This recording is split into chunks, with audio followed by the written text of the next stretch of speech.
Assalamualaikum. Pak Afkar. Waalaikumsalam warahmatullahi wabarakatuh.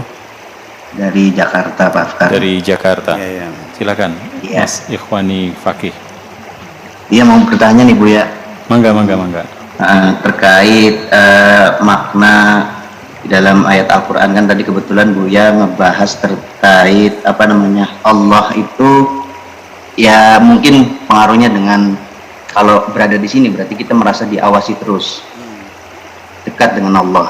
Tapi kalau Allah itu jauh, misalkan di sana, kita merasanya seolah-olah jauh dengan Allah.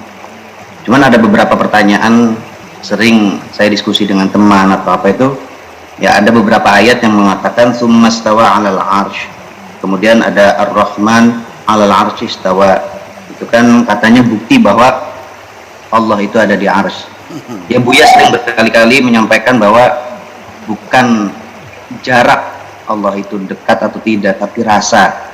Nah itu argumen untuk makna dari tsummastawa 'alal 'arsy ar-rahmanu 'alal 'arsy istawa. Itu pertanyaan yang pertama. Yang kedua asbabun nuzulnya bahwa inna din 'indallahil Islam. Itu kan banyak orang-orang yang mengatakan bahwa inilah agama Islam yang benar, itu menggunakan dalil itu.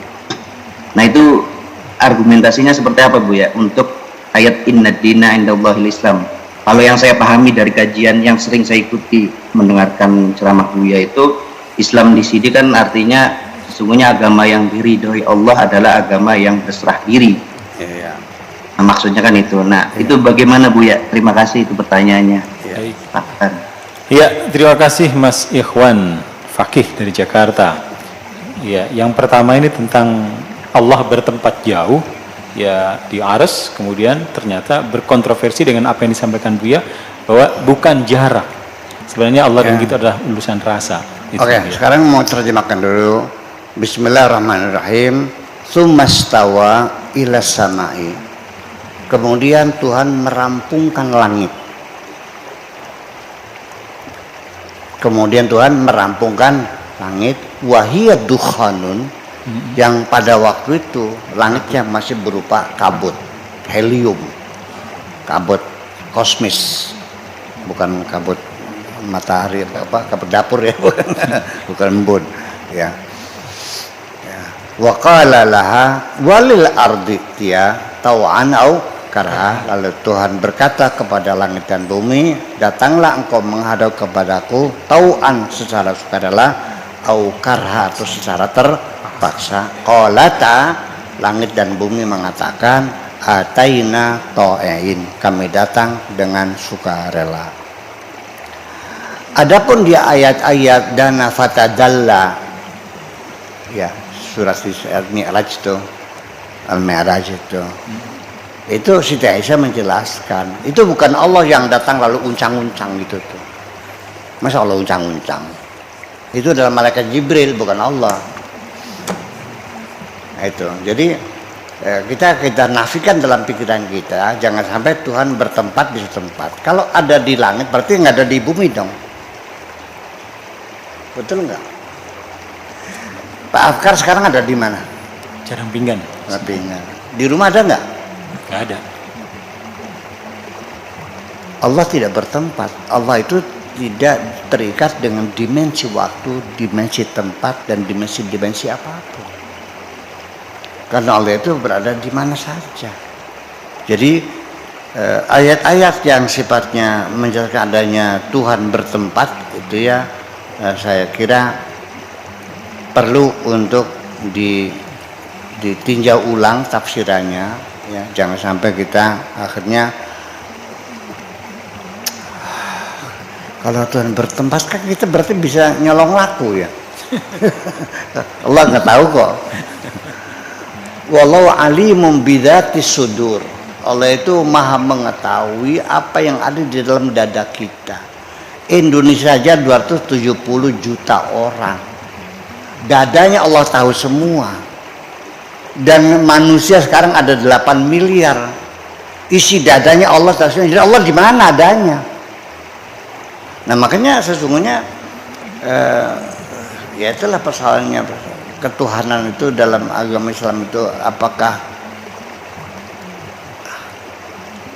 itu jadi apa namanya, menjadi satu hal kesulitan ya sekali untuk menerangkan. Dan pada akhirnya percayalah, tidak ada kalimat, ungkapan, bahasa yang bisa menjelaskan Tuhan, karena semuanya huruf-huruf itu terbatas. Hurufnya sendiri terbatas, tidak bisa menerangkan dirinya sendiri. Bagaimana bisa menerangkan Tuhan? Tadi saya sudah tulis B L O O D, double O, kan dibacanya O, dibacanya apa? Blood. Begitu B O O K, dibacanya O. S O O N.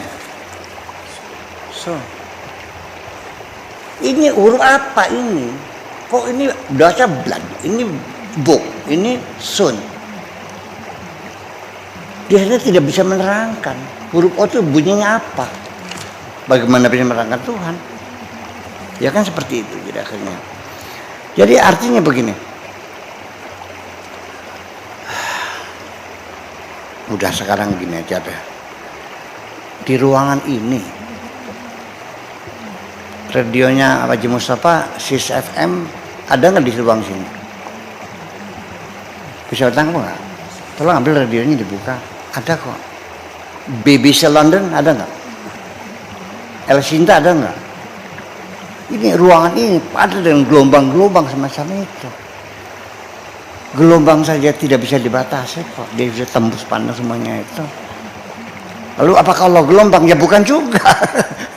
Jadi pada akhirnya begini aja lah. Jadi orang yang sudah kenal Tuhan, yang sudah ketemu Tuhan, ketika ditanya seperti apa Tuhanmu, kalau dia masih seperti anu, pasti itu iblis. Kalau Tuhan sebenarnya, dia akan mengatakan bahwa Tuhanku tidak seperti apa-apa. Selesai gitu aja. Makasih. Ada satu lagi Bu ya, tentang asbabul wurud dari inna dina indallahil Islam. Oke. Inna dina indallahi Islam. Wa man yabtaghi ghairal Islam dinan falan yuqbala min. Laqad atmamtu 'alaikum ni'mati wa raditu lakumul Islama dinan. Banyak banget. Wa raditu lakumul Islama dinan. Ketika Allah mengatakan inna dina indallahil Islam, bahwa agama yang sesungguhnya yang diterima di sisi Allah adalah Islam, apakah ini menunjukkan dinul Islam? Wa raditu lakumul Islam dinan, aku rela Islam sebagai agamamu. Apakah Islam sebagai nama atau Islam sebagai satu sikap? Di sini Kang Bad sudah Kang Badnya terima kasih banyak ini. Ini dari kitab apa nih? Si Bayan. Kang Bad, mana orangnya? Kitab apa ini? Oh, Husnul Media. Oh ya, itu tahun 67 pernah saya terjemahkan. Sudah pernah saya terjemahkan ke dalam bahasa Indonesia dulu tuh. Tahun 60 ya setelah Gestapo lah, 67-an gitu. Udah Husnul Media. Saya menjelaskan wal Islamu wal khudu wal inqiyad, tunduk dan pasrah, batinan wa zahiran, lahir dan batin. Lima ja'a bihi Rasul alaihi salatu wassalam, terhadap apa yang dibawa oleh Kanjeng Nabi. Oke. Wa ulima maji'uhu atau Abu alima maji'uhu bihi bid-darurah, dan diketahui kedatangnya itu secara aksioma, bid-darurah. Ai alima maji'ahu bihi yakinan, tahu kedatangannya secara yakin. Fakullun minal imani wal islami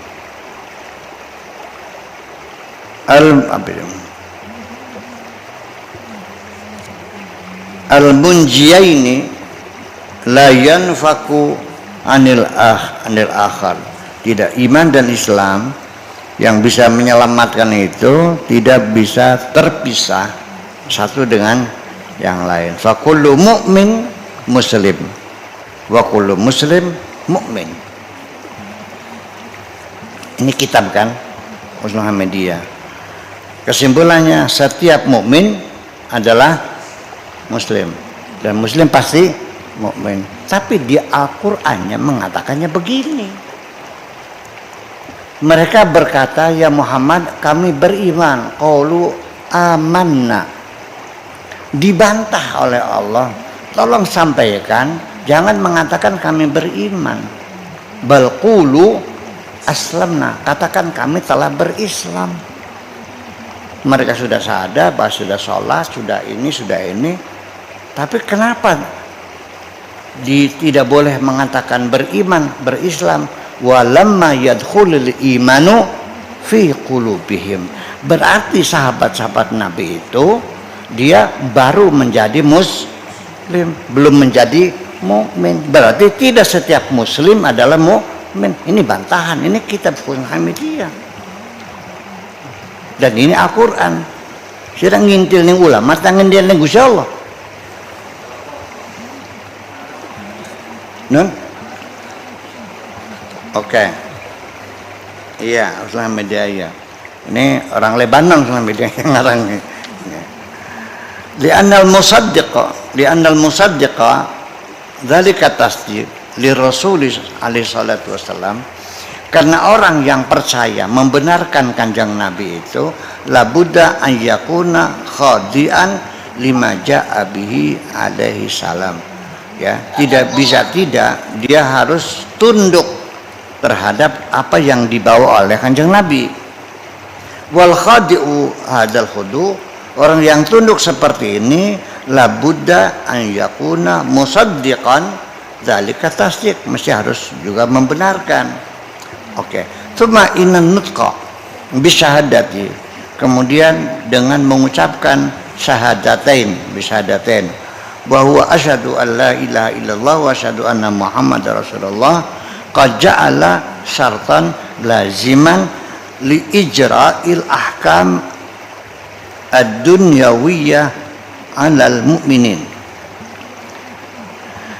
Jangan mengucapkan asyhadu an la ilaha illallah itu membuat menjadi satu persyaratan yang mesti diberlakukannya hukum-hukum duniawi bagi seorang yang beriman. Min nahwi munakahatihi wa salati, pernikahannya, salatnya, ya khalfahu, di belakangnya menjadi berjamaah, wa salatu alaihi, dan mensalatinya, wa dafnihi, dan juga dikuburkannya di pemakaman Islam, fi maqabiril muslimin, ya. Fa idza lam yantiq bihima li'udhrin, kalau nggak bisa mengucapkan karena halangan, kal hars seperti bisu, au lam yatamakkan minan nutqi, atau tidak mampu mengucapkannya bihima dengan dosa itu, bi an mata, ya amin, akba ma'amana biqalbi, setelah dia beriman dengan hatinya belum sempat mengatakannya, au ittafaqa lahu, atau telah menyepakati, ya, lahu adaman nutqi, dengan tidak mengucapkannya, bihima dengan dua syarat tadi, ba'dal iman, setelah beriman, biqalbi dengan hatinya, aidon juga, fahuwa mu'minun indallah ta'ala, itulah yang beriman. Apa itu? Wa amin. Wa abaha fil akhir, terusnya bagus ya. Lakinna min kulli lakinna man imtana'a an nutqi bihima, tapi orang yang tidak sempat mengucapkannya dua syarat tadi, Inadan karena membangkang, nggak usah dah, cukup dia aja. Membangkang tidak mau. Badaan uridu alaihi, setelah ditawarkan tetap dia nggak mau. Sudah saya beriman, nggak usah ngucap lagi. Dalika fahuwa kafirun wal iyadu billahi ta'ala. Naudzubillah min dzalik. Wal ibrata bitasdiqil qalbi, dan tidak dapat dinilai pembenaran hatinya tadi, alladzi yahsulu minhu, yang telah diucapkan. Lianna hadzal imtina qad ja'alahu asy-syara' munafiyan lil iman. Dengan tidak mengucapkannya berarti bertentangan dengan rasa keimanan. Wa hukima bi kufrihi bi kufri sahibihi, berarti masih kafir.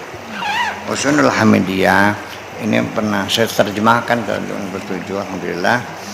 Dan ini benar-benar kitab menerangkan sifat 20 ujung-ujungnya mah secara filosofis. Jadi pada akhirnya ini sudah saya baca, ini sama sekali tidak memberikan pemahaman secara substantif. Islam itu apa? Mempercayai apa saja khudu, dan khudu kepada apa yang datang kepada Kanjeng Nabi. Apa yang dikatakan Nabi kita percayai, apa di wa ma atakumur rasul fakhudu wa ma nahakum anhu fantahu. Oke. Itu tadi Islam sebenarnya nanti. Kemudian i'lam di iman ya. Annal imana alladzi kallafallahu bihi ibadahu, iman yang diwajibkan oleh Allah kepada hambanya, wa ja'ala wa ja'ala jazaahu dukhulal jannati, yang lalu dibuat pahalanya adalah masuk surga, wa najat minan nar, dan selamat dari neraka. Ya, ini untuk mendefinisikan iman, nanti pahalanya masuk surga dan tercegah dari masuk neraka. Ya kalau sudah mendefinisikan iman dengan neraka surga, ya tidak menjelaskan, karena surga neraka ini tidak jelas bagi Allah. Ada yang pernah lihat surga?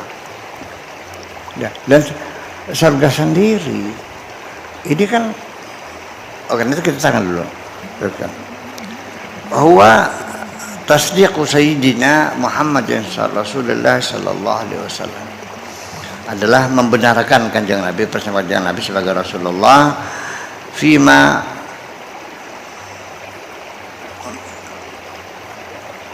ulima maji'u alima maji'u, yang diketahui kan kedatangannya bidarurat, ya salah ai i'tiqadu sidqihi alaihi salatu wasalam, meyakini akan kebenaran Kanjeng Nabi, i'tiqadan jaziman, dengan i'tiqad yang pasti, fima ja'a bihi, tentang apa yang dibawanya itu, anilah dari Allah Ta'ala subhanahu wa ta'ala, wa alima maji'ahu bihi yaqinan ma'al id'an, dan juga mengetahui kedatangannya dengan yakin dan kepasrahan, ketundukan hati, idzanul qalb. Lidzalika wa dzalika mithlu al-iman billahi ta'ala, seperti beriman kepada Allah Ta'ala, wa malaikatihi wa kutubihi wa rusulihi wal yaumil akhiri wal qada'i wal qadari. Ya, ini termasuk qada-qadar, rukun iman. Mu'tazilah percaya enggak sama qada-qadar? Dia muslim enggak? Enggak ada persoalan. Ini menjadi persoalan. Iya. Wa iftiradu salat, dan kewajiban salat, wa baqiyatul ibadat, dan ibadat-ibadat yang lainnya yang sebangsa Islam itu, minaz zakat, wasiyam, wal hajj alal mustati', bagi orang yang mampu, wa tahrimu qatlin nafas, al-ma'sumah, ya, membunuh itu zulman secara zalim, wa zina dan zina, wa amsalu dzalika dan sebagainya. Ya, ini Kamban, ini tidak mendefinisikan iman, tidak mendefinisikan Islam, hanya dari sudut pandang, salah satu sudut pandang, sehingga orang bacanya paham dari sudut pandang tertentu bahwa iman itu nanti pahalanya dapat surga, nanti juga selamat dari neraka. Iya, gitu kan tidak bisa didefinisikan dengan seperti itu. Orang Islam adalah orang yang nanti masuk surga. Kalau non Muslim bisa masuk surga enggak? Hah? Nah, sekarang di Al-Qurannya ada orang tidak percaya kepada Nabi Muhammad, dia min ahlil kitab. Ada nggak yang beriman? Nabi Muhammad tidak percaya, tapi Al-Quran mengatakan wa minal ladzina utul kitaba wal ladzina amanu min ahlil kitab, dan orang-orang beriman dari golongan ahlil kitab. Berarti ada ahli kitab yang beriman, ada dari umat Muhammad yang beriman, ada dari umat Nabi Musa yang beriman. Itu persoalan. Nah, jadi artinya ini kajian-kajian sosial media ini kajian-kajian filosofis sesungguhnya, ya, bukan ini. Jadi kita melihat teks Al-Quran semacam itu makanya ini menjadi ini. Jadi artinya begini lah. Jadi kesimpulannya gini aja deh. Kayaknya sudah saatnya ya kita melakukan peninjauan ulang, merevisi ulang pemikiran-pemikiran Islam.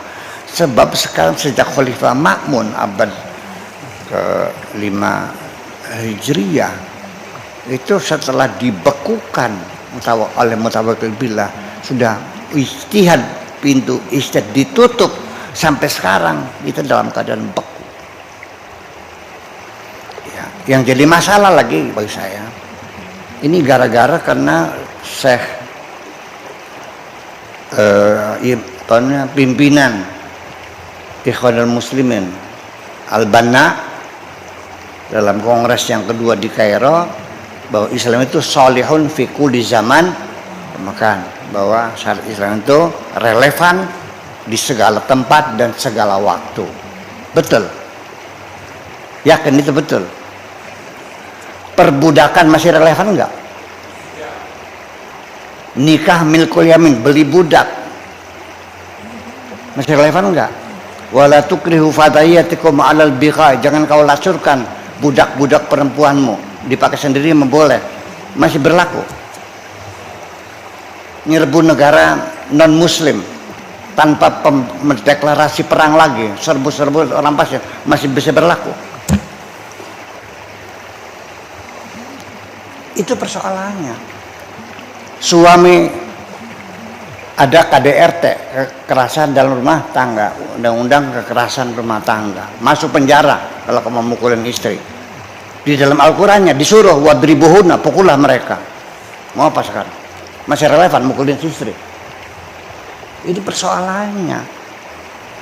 Dinamikanya Hasan Al-Banna, Solun fikih zaman itu. Jadi tidak perlu direvisi, sempurnakan. Sekarang seluruh dunia menolak hukuman potong tangan. Betul nggak? Semua negara Islam menolak. Hukum rajam menolak. Kok masa orang kena berzina dikubur setengah terus dilempar paku pasal mati? Ya Allah, masa Tuhan begitu? Ini persoalannya. Jadi jujur aja, masih relevan enggak beli budak nih? Sekarang persoalannya, iya kan? Nah itu, jadi ya mestinya, tapi kita jangan dulu menyalahkan siapapun. Yuk, bisa enggak kita berpikir jauh ke depan bahwa kita perlu ada pembaruan pemikiran lagi supaya relevansinya itu sesuai dengan zaman. Sekarang Kang Bad, kapan seorang lelaki boleh melihat wajah perempuan? Ketika dia sudah melamar dan sudah DP, dipastikan mau menikah, baru boleh melihat wajah terbatas, ya Kang Bad ya? Kang Bad, dan telapak tangan ya, fikih kan? Berarti tidak, dalam hukum Islam tidak boleh kita dilarang melihat wajah perempuan. Sekarang perempuan sudah keluar rumah belum? Atau masih di bekerja nggak perempuan? Di kantor bekerja nggak? Di pabrik, di sawah, jadi pejabat, jadi guru, jadi dokter, jadi menteri. Masih sesuai, perempuan tidak boleh keluar di rumah. Ini persoalan. Jujur aja kita bilang. Dan saya tidak akan memberikan komentar. Saya dipertanya kok. Saya ingin bertanya loh. Masih relevan nggak larangan perempuan tidak boleh keluar rumah, tidak boleh bertemu dengan lelaki? Ini kan persoalan. Perempuannya terhina nggak? Dilarang keluar rumah nih. Dan tidak boleh dilihat wajah perempuan itu. Kan sudah bebas bergaul, bertemu, bekerja di kantor, di sekolah, di puskesmas segala macam. Ini mana Islamnya, mana realitanya berbeda kok? Kenapa kamu tidak bermasalah sih kok? Tenang-tenang aja. Malah akhirnya malah bertengkar satu dengan yang lain. Selesaikan aja. Ya kan? Nah ini kan yang persoalannya. Nah lalu gimana kekhuduan kita kepada, ya ini larangan perempuan keluar rumah tidak boleh dipandang oleh laki-laki itu, apa itu ajaran Nabi atau tradisi Arab? Nah itu persoalannya Kang Bad. Jadi apapun definisi itu hanya sekedar bukan mendefinisikan, bukan had namanya, bukan ta'rif, tapi sebagai qaulus syarih, ya, yang namanya dengan